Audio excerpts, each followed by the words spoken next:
Hello' welcome back to my YouTube channel. এয়া কেৰাহী বহাই দিছোঁ আৰু এয়া মেৰিনেট কৰা মাংস আৰু এয়া আদা নহৰু আৰু এয়া কাটি থোৱা পিঁয়াজ।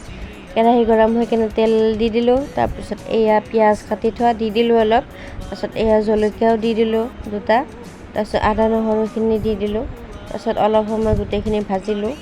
ভজাৰ পাছত আৰু অলপ সময়ৰ পাছত বিলাহীখিনিও দি দিলোঁ, তাৰপিছত আলু দি দিলোঁ। আলু দি কেনে গোটেইখিনি মিক্স কৰিলোঁ।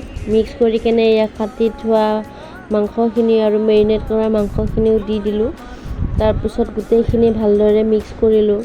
মিক্স কৰাৰ পাছত জিৰা, ধনিয়া, গৰম মছলা আৰু ৰেড চিলি পাউডাৰ অলপ দি দিলোঁ, নহ'লে টেষ্টটো নাহিব পাৰে, সেইকাৰণে দি দিলোঁ। তাৰপিছত আকৌ গোটেইখিনি মিক্স কৰি কেনে অকণমান সময় ভাজিলোঁ। ভাজি কেনে অকণমান সময় থৈ দিছিলোঁ। থৈ দিয়াৰ পাছত আকৌ একবাৰ চালোঁ যাতে তলিত নালাগে আৰু। তাৰপিছত এয়া চাওকচোন কালাৰটো কিমান ভাল লাগিছে। তাৰপিছত ভাজি কেনে অকণমান সময় থৈ পানী দিলোঁ। পানী দি কেনে তাৰপিছত এয়া আমাৰ মাংস হৈ গ'ল, পাৰৰ মাংস। আজিলৈ এইখিনিয়ে, বাই।